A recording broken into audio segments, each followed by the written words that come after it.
নমস্কার, আমি শর্মিলা সরকার আবার ফিরে এলাম আপনাদের মাঝে আরেকটা নতুন ভিডিও নিয়ে।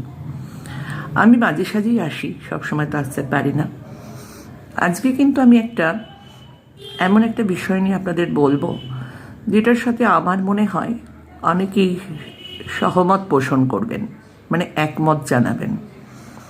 যেমন দেখুন, আমরা কিন্তু প্রায় একটা কথা শুনে থাকি, সেটা হলো যে অনেকেই দেখবেন বলে জীবনে অর্থটাই কিন্তু সব নয়, কিন্তু আমার মনে হয় জীবনে অর্থটাই সব।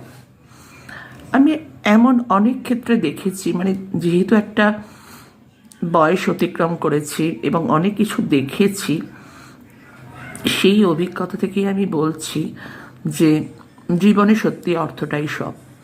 কারণ হয়তো দেখবেন একই পরিবারে দুজন মানুষ, দুই ভাই, যার কম রোজগার তাকে বেশি প্রায়োরিটি দেওয়া হচ্ছে না, কিন্তু যার রোজগারটা বেশি তাকে দেখবেন পারিবারিক সদস্যরা খুব তোয়াজ করছে। আবার এমন অনেক মানুষ আছে পরিবারে যার কন্ট্রিবিউশন অনেক বেশি, কিন্তু তার কথা ওঠে না, তাকে প্রায়োরিটি দেওয়া হয় না। যার হয়তো সংসারে অত বেশি কন্ট্রিবিউশন নেই, অথচ তাকে নিয়ে খুব তোষামত করা হয়। মানে ওই সেই এক কথায় বলে না, তেলা মাথায় তেল দেওয়া। তো বহু মানুষকে দেখবেন এরকম মিথ্যের আশ্রয় নিয়ে বলে যে ও ভালো, সে ভালো। সত্যিকারের ভালো ব্যাপারটা কিন্তু খুব একটা বেশি তুলে ধরা হয় না। বাস্তবে আমি এরকম বহু দেখেছি, বহু অনুষ্ঠানে গিয়ে দেখেছি যে প্রচুর অর্থবান তাকে খুব প্রায়োরিটি দেওয়া হচ্ছে, তাকে খুব তোয়াজ করা হচ্ছে, কিন্তু যার তো অর্থের চোটটা একটু কম তাকে কিন্তু অতটা বেশি প্রায়োরিটি দেওয়া হচ্ছে না। তো এই বিষয়টা এটাও কিন্তু ভাবনার একটা বিষয়।